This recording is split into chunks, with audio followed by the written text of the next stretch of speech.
अभी पिछले वक्ताओं द्वारा कहा गया कि भी बिजली उधार ली गई, उधार लेने के बाद में जिस समय में हमें ज़्यादा अत्यधिक आवश्यकता थी उस समय हमको लौटाना पड़ा और अन्य खरीद भी करनी पड़ी। मैं तो यूँ कहूँगा कि संस्कृत की उक्ति है, पिछली सरकार ने उस उक्ति के अनुसार काम किया कि यावत जीवेत सुखम जीवेत ऋणम कृत्वा घृतम पीवेत। जब तक हमारी सरकार रहे ऋण लेते रहो, कर्जा लेते रहो और जो जोएगा सो रोएगा, जो आएगा सो रोएगा, इस भाव से आपने काम किया।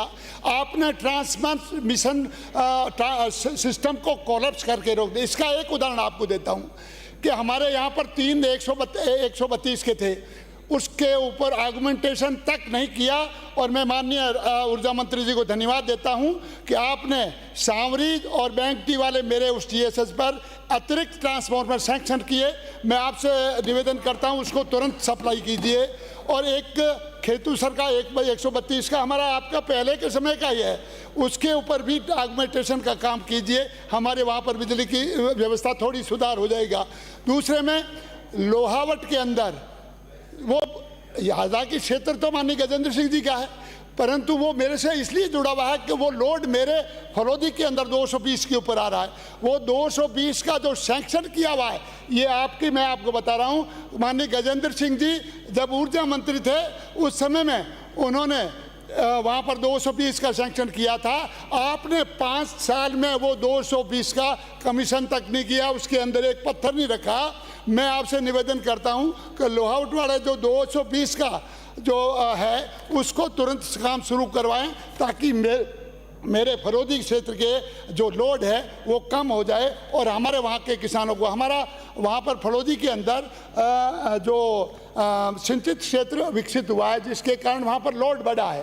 और इसके चलते RDSS स्कीम के तहत जो हमारा जो अभी जजब हुआ है उसके अंदर लगभग 15-20-33 kV के जो GSS कम पड़ते हैं और 132 के 2 GSS की कमी है।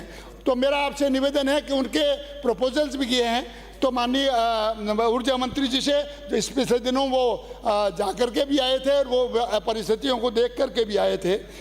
मेरा एक और निवेदन था कि FRT में जो काम करने वाले अक्सर दुर्घटना होती है। पिछले एक वक्ता ने कहा भी था, तो एक उन ठेकेदार को ये जिम्मेवारी दे दीजिए कि आप इनकी बीमा जरूर करवाएंगे। अगर बीमा आप नहीं करवाएंगे, घटना हो गई, उसकी बीमा की राशि उस ठेकेदार को भुगतनी पड़ेगी। इस प्रकार की व्यवस्था जरूर कर दीजिए, नहीं तो बेचारा वो मजदूर मारा जाता है और उसका परिवार रोता रहता है।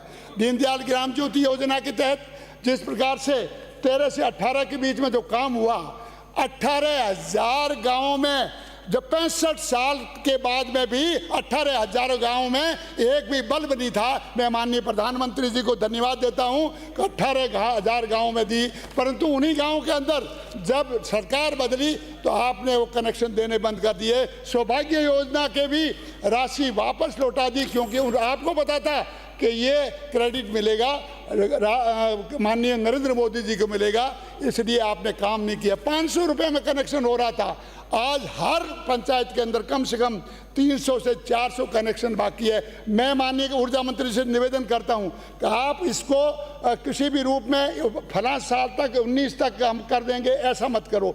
उस दीनदयाल ग्राम ज्योति योजना के तहत जो घरेलू कनेक्शन बाकी पूरे के पूरे कनेक्शन दीजिए, ताकि लोगों के एक बात कह करके अपनी बात को पूरी। माननीय कुसुम योजना है, एक बात कहूँगा, कुसुम योजना के अंदर ये कंपनी है और अधिकारी मिल करके लास्ट में जाकर के जो किसान ने दे रखा है उससे 2 पैसे 4 पैसे कम करके वो प्रोजेक्ट हथिया लेते हैं। मेरा आपसे निवेदन है प्रधानमंत्री जी का ये स्पष्ट मत है कि किसान को इसका लाभ मिलना चाहिए। इन कंपनियों को इससे बाहर कीजिए और लोगों को पार्टनरशिप में दीजिए। 8-8 करोड़ की योजना है, तो आप पार्टनरशिप में जाएंगे तो वो लोग कर लेंगे।